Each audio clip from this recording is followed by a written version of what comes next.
Isang magandang araw po sa ating lahat. Welcome po muli sa ating channel, Korean Bakamo.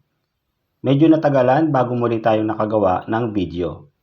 Pero ngayon, balik na po tayo sa ating pag-aaral. Ang pag-aaralan naman po natin ngayon ay ang uro sa Korean. Medyo marami po itong usages at sa iba, ginagawa nila ito ng video ng magkakahiwalay. Pero dito po sa ating channel, tatalakayin na po natin lahat ng isang bagsakan. Kumbaga package na, para isang buhos na lang at wala nang alalahanin pa ang mga nag-aaral ng Korean. Siyempre, hindi na tayo magpapaligoy-ligoy pa. Ano po ba itong uro sa Korean? Simple lang po. Ito po ay isang particle na ikinakabit sa isang noun upang ipahiwatig ang gamit ng noun na iyon sa pangungusap. Ibig sabihin, ang isang noun ay hindi lamang ginagamit bilang isang paksa ng pangungusap, kundi nagagamit din sa ibang paraan tulad ng direksyon, pagpapahiwatig ng estado, pagpapakita ng sangkap ng isang bagay at marami pang iba. Mayroon po itong 4 na gamit. Dito po ay mas makikita natin na malinaw sa mga halimbawa kung paano ginagamit ang uro sa Korean.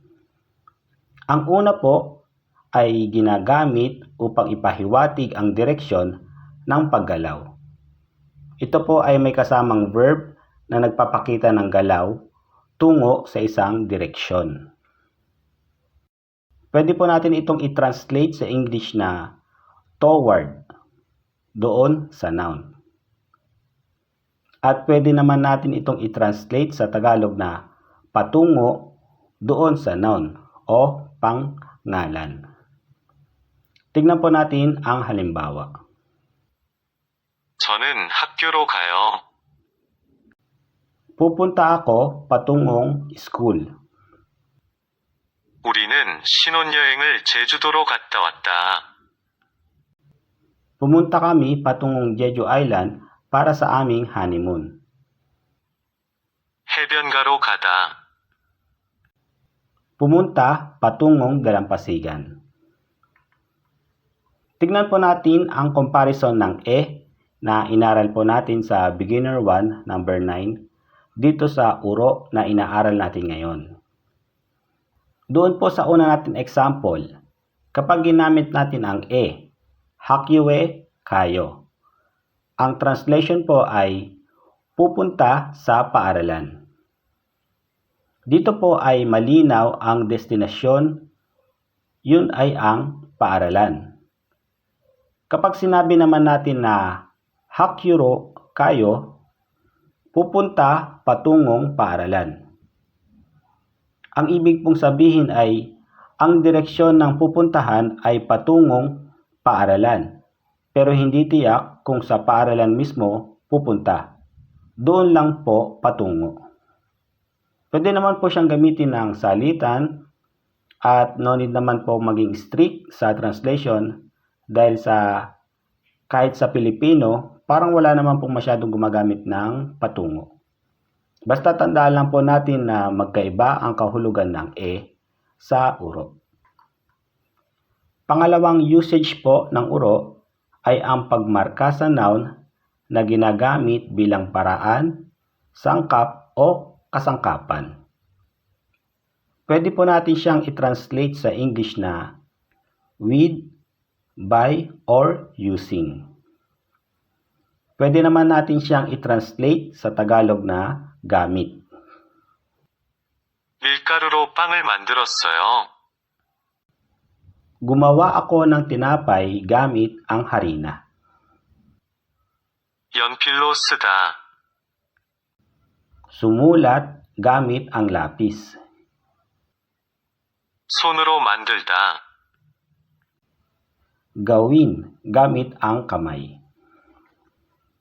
Pangatlong usage naman po ay minamarkahan ng isang noun na dahilan ng isang bagay na nangyayari. Pwede po natin siyang i-translate sa English na from or for. 사고로 다쳤어요. Nasugatan ako sa isang aksidente. 이 식당은 맛있는 김치로 유명해요. Ang restaurant na ito ay sikat sa masarap na kimchi. Pang-apat po at panghuli, ginagamit upang markahan ang katayuan o pagkakakilanlan ng isang tao na gumagawa ng isang bagay. Pwede nating i-translate sa English na as a and then yung noun na estado. At pwede din po natin siyang i-translate sa Tagalog na bilang and then yung pangalan na estado. 저는 작년에 가수로 데뷔했어요.